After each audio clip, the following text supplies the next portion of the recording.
What is up, guys, and welcome to Montana, one of my very favorite places in the world. We are doing Ben Banters again, and today I'm going to be leaving some stuff in Idaho. I'm going to answer some of your questions that have come in over the last couple of weeks, and I'm going to go find a lake here in Montana called Kersey. Let's go!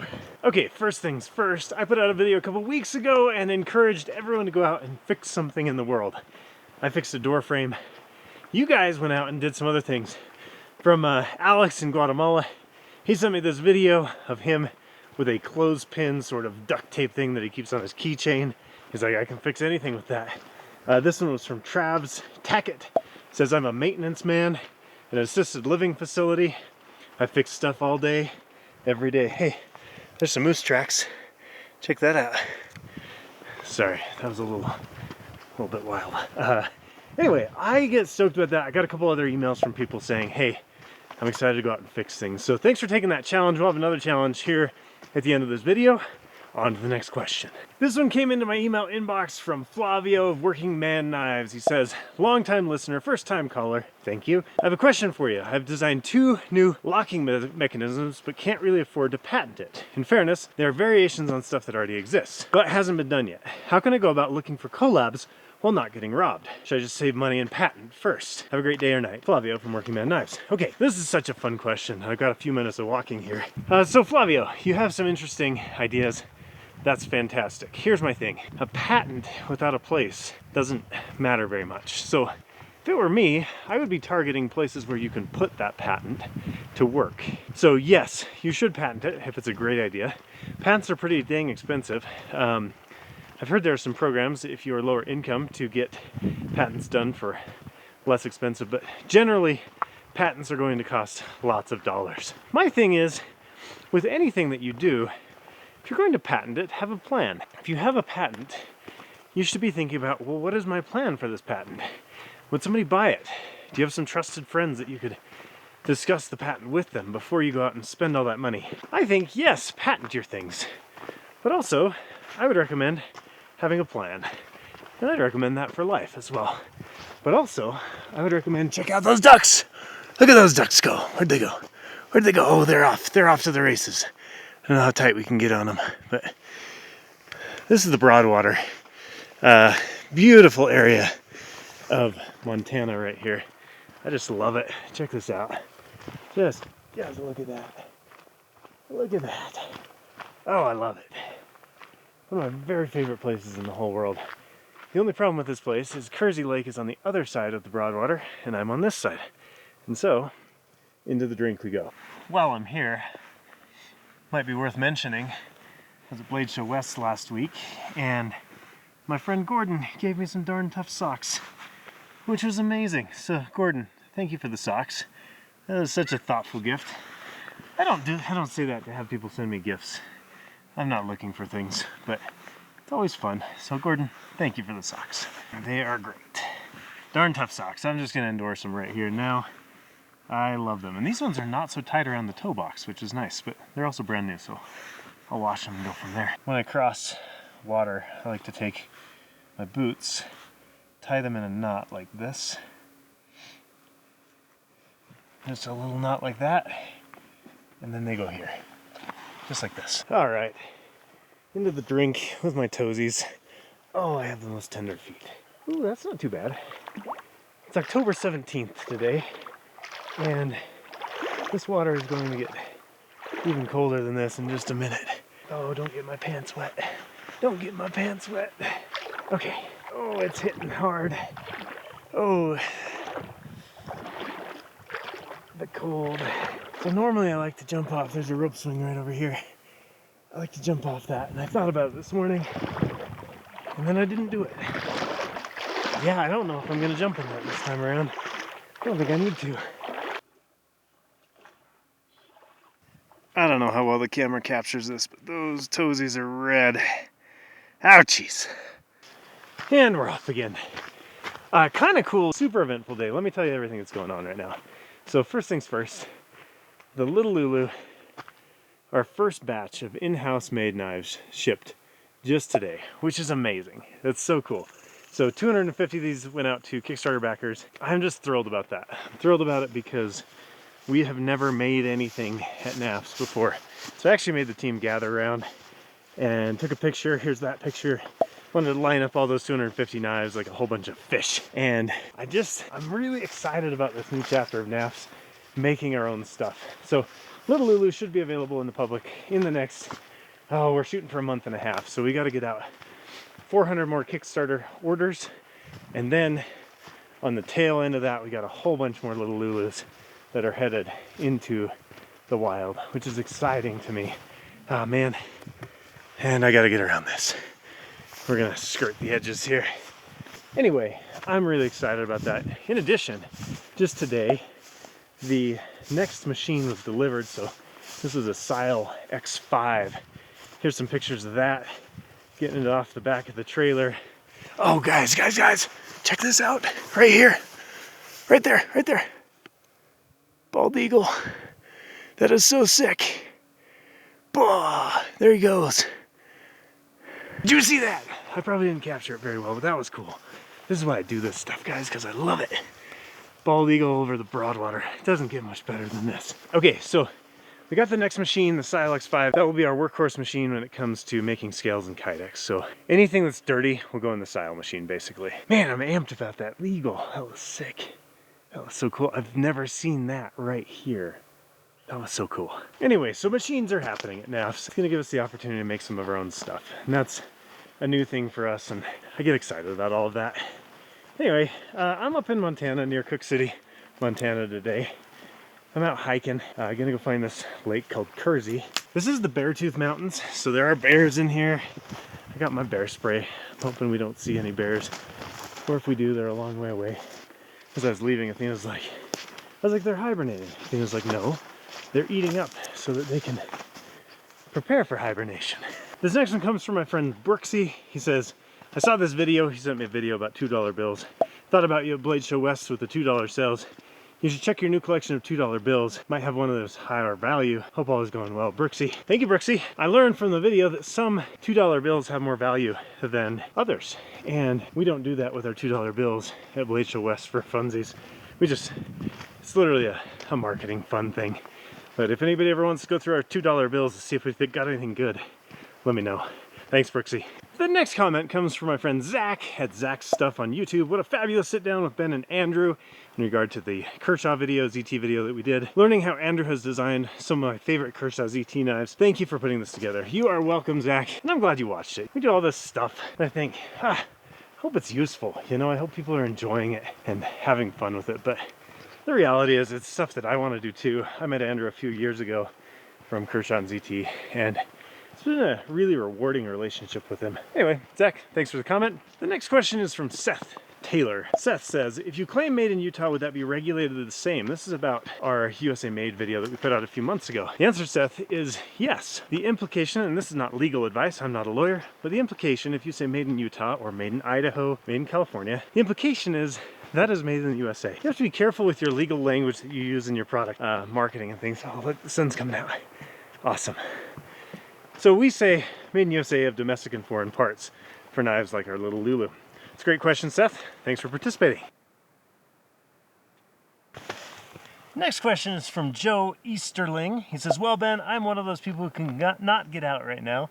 Have some health issues, which are improving. Yet at this point, I am homebound. So here's to you for bringing me outdoors with you. Joe, that warms my little heart. I'm glad to bring you on adventures, even if they are little small ones like this. And next up, we're gonna take a little field trip from our field trip, and we're gonna go to Idaho. I stopped on my way here to leave some goodies in the dark in Idaho. Let's go there. This next part of the video is called a side quest, where I'm gonna go to somewhere near the Snake River to drop off a packet of goodies. I'll bury it somewhere near the river. You can come find it. It does not have to be in the dark and the rain like I'm doing it. But like all good side quests, at 6:40 in the morning, it's dark, and of course it's raining. Let's go. I don't know if you're gonna be able to hear this or not, but right to my left, over this way, there's elk calling. Right here along the Snake River levee, outside of Rigby, Idaho. You're not going to see much of this, but there's this beautiful pond over here, a little tributary to the snake. This goes where I remember it is. It's a cool little spot. It's been about a year since I was here, so I might just be wandering through the wet grass for no reason. Well, I took a wrong turn in the dark and I have dead-ended over here. My legs are soaked. This is what a side quest is all about. It's not gonna go the way you want it, but I'm a backtrack so that this is a little easier for whoever comes to find this package of goodies. It's starting to rain a little bit more. That's fine. There's the Snake River in the dark, friends. One of the biggest rivers out west out here, so super cool spot. I'm gonna leave the coordinates on screen and bury this little package of goodies right here next to the Snake River for your adventure. Let's do it. Alright guys, here's what we got. There's the Snake River. Right here on the other side there's a little fence. Right on the other side of this fence, this side, you got a rock right here. See that little rock? And then underneath this rock, you got that loot. A little Lander 6 in there, some treasures from Glade Show. It's all sitting right next to that fence post and that rock right here in Rigby, Idaho. I don't know how easy this is gonna be to see, but check out my pants and shoes. They're soaked. There we have it. Another package left in random places for you all to come find. I was just thinking about, why do I get up early, 6 o'clock in this case, to come out and do stuff like this? Sure, this is a job. I own a company, I do things. But also, this is not a comfortable thing to do. To get up early, walk around in the dark by yourself, and see things. But I love it. In fact, just right now, like the light's starting to come out. These trees I can see are orange. It's a new discovery for me. I love new discoveries, and the thing about it is, these challenges, these new discoveries, they're not going to happen when you're sitting at home on your couch or you're in bed. And so I might encourage you to go get your feet wet, get your pants wet, find places and things that are challenging for you, and get out and do things, because I think our society is kind of going into this trough, right? Like, water flows downhill, it pools in the lowest place. The lowest place is in front of your television and in front of your TV. Those are the same thing.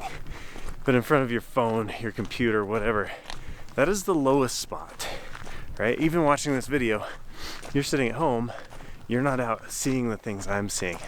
So what I might encourage you is go find the places and spaces that challenge you. They get your pants wet, your boots wet, they make you get up early, and they make you do things that are not the most comfortable, but they're the things that will get you excited and they'll make your heart pump just a little bit in a way that might be a little uncomfortable. But that discomfort is where growth happens, and that's why I love it. I love getting up early, I love doing things like this. I hope you find things like this that you enjoy as well. All right, this was a long side quest. Let's get back to Montana. And we're back to Montana, isn't that magic? If you go out to Idaho and you find that, shoot me a message at benbanters@nafs.com. I would love to see your happy little faces picking up that goodie bag in Idaho. Now, my challenge for the day to you is this. I am convinced that everywhere in the world has places to explore that are within 5 minutes of your house. And so, I would love to see where you explore this week. So my challenge is, go out and explore somewhere. It could be a neighborhood you don't go to, or a mountain you've never climbed. It's gotta be outside though. Don't explore online. Get outside and do stuff outside. Send me pictures of your adventure at benbanters@nafs.com. Well, I'm at 8,000 feet elevation, and I am feeling it. I look forward to seeing where you go and what you do. This next comment is from Mimsy. It says, I put in a new vanity in the sink, didn't line up with the old P-trap and plumbing. I fixed that, and now we have a sink that doesn't leak. That's from our last challenge. Well done, Mimsy. These challenges are fun. I love it. So send me pics. Next up, we have a comment from France. This is from Guillaume Irel. Bonjour, Ben. Alright, we'll translate it. I don't speak any French, friends. It says, hello Ben, I wanted to thank you for your videos, which always make me smile, and this good energy that you share. I just received my Lander 1 and I love it. Wanted to buy the Lander 5 and can't find it in France. I like your philosophy and maybe one day I'll meet you. I'll be happy to exchange a few words with you. In the meantime, your knives are great for eating, working, and for fly fishing. Thank you. I love that. Okay, let's address the Lander 5 first. So, Lander 5, if you are a Kickstarter backer, this thing is supposed to be arriving to us pretty dang soon. Dang. I love this knife. I've been carrying it all through Yellowstone. My daughter was whittling with it in Yellowstone. I love it.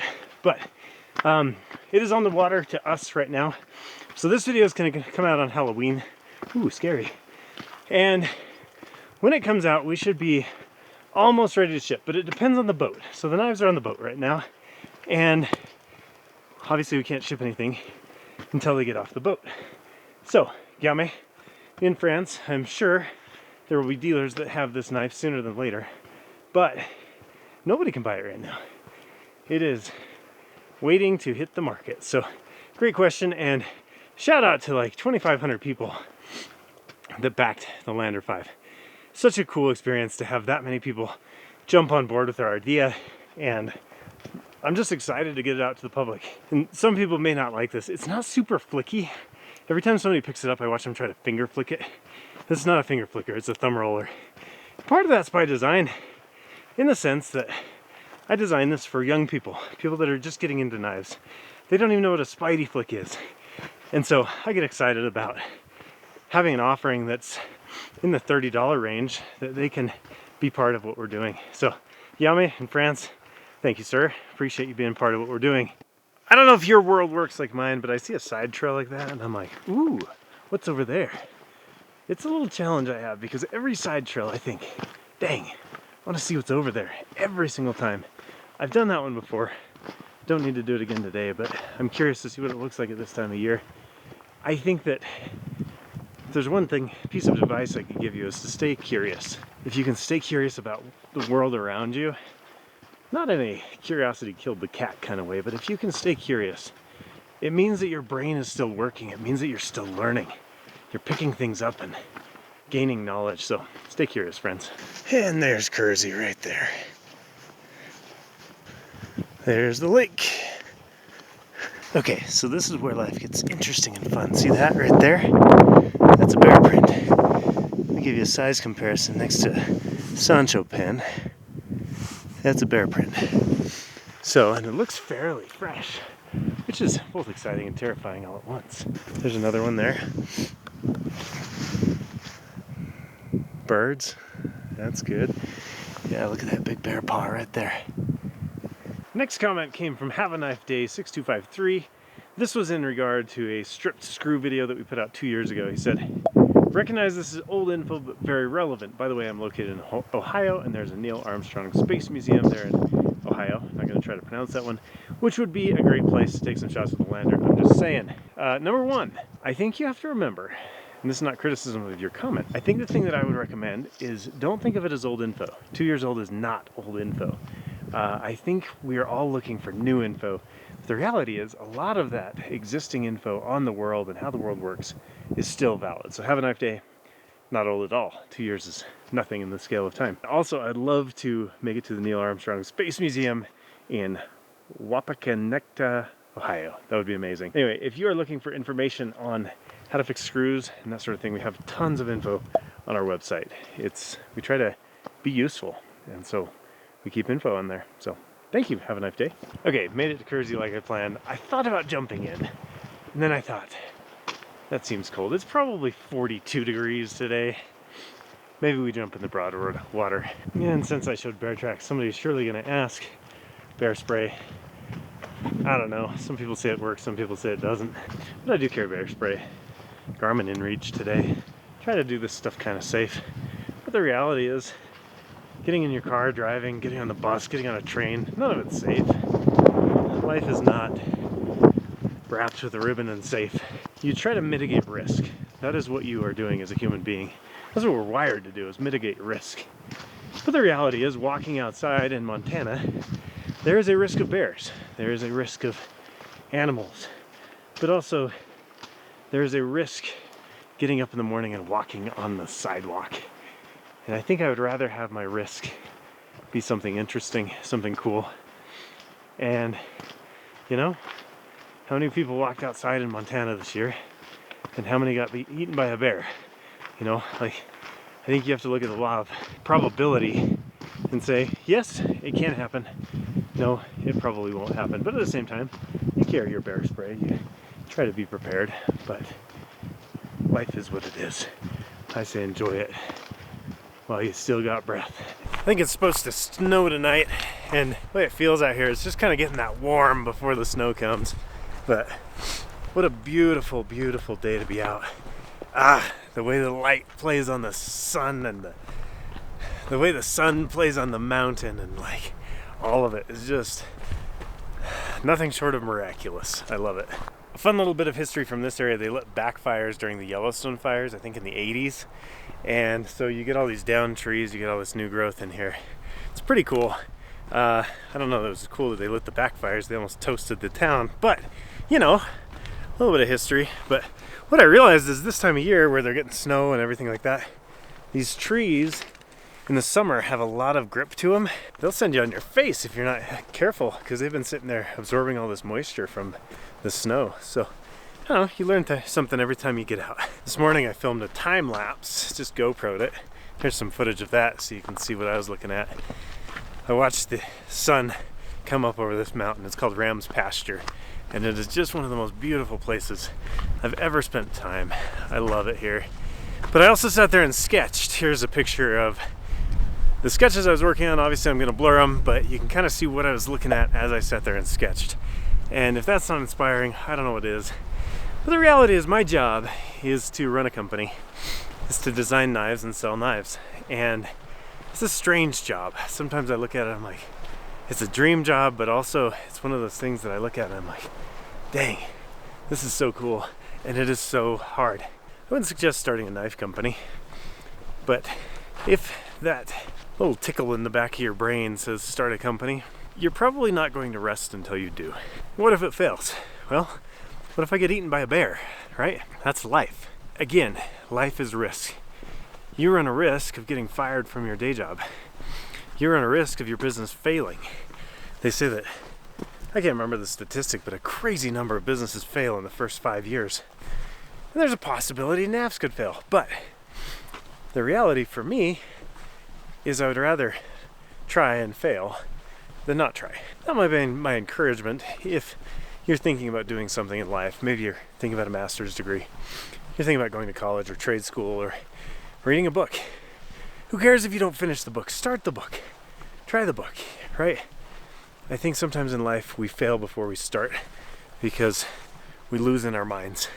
So might I encourage you to not lose in your mind and start things, do things.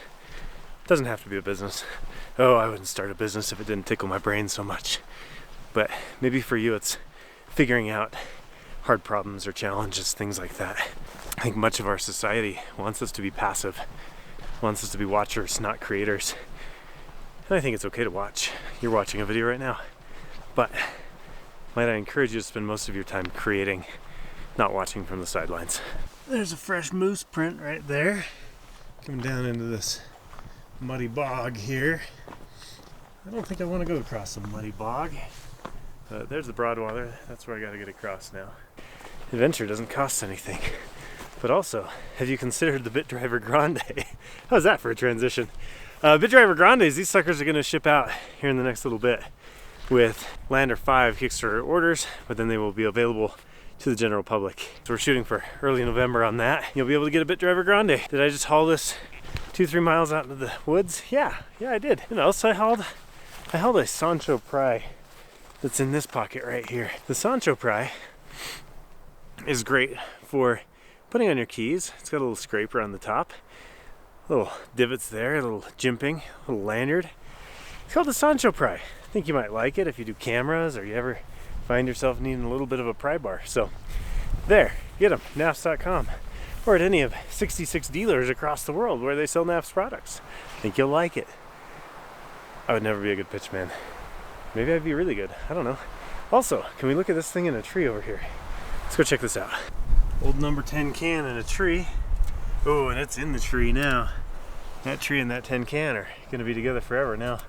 Fascinating. I always wonder why humans do what we do. I don't know that number 10 can is a bad thing in a tree, but I wonder, why did someone put that there? And last today is from Dean MD77. Dean says, Ben, I'm sure it's way more complicated in terms of logistics, but more videos like this, please, in reference to my original hike video. Love the hike talk, or any kind of travel talk. Dean, hope this one works for you as well. And that's it for Montana. Definitely like and subscribe. Do that YouTube thing for us. We can do more things like this. If you like what we're doing at NAS, tell your friends about us, because that's how we get to do more videos in epic places like this. So thank you guys for the support. We'll have another video coming out for you pretty soon. And I'll leave you crossing this river again. Do I do the rope swing? I don't think I'll do the rope swing, guys. I feel chicken and it's cold out here. It's too cold to do the rope swing. And here we go, back across the Broadwater. Whew, hits you hard. I think I just saw a couple snowflakes too, which is an interesting combination, being soaking wet on your legs. But I'll be back to where I'm headed in about 6 minutes, so I should be fine. But what a spot, what a spot. Oh, it's painful. Okay, I'm turning this off. We'll see you next time, guys. I've been thinking about that rope swing all morning. Current temperature, it's climbing. It's 30. It's gotta be done. It's gotta be done, I think. So let's go do it. Same trail I was walking on yesterday. Totally different spot. When it's snowy. Look at that. Look at all that snow. Probably about 1.5 inches, maybe 2 overnight. But pretty dang fun up here.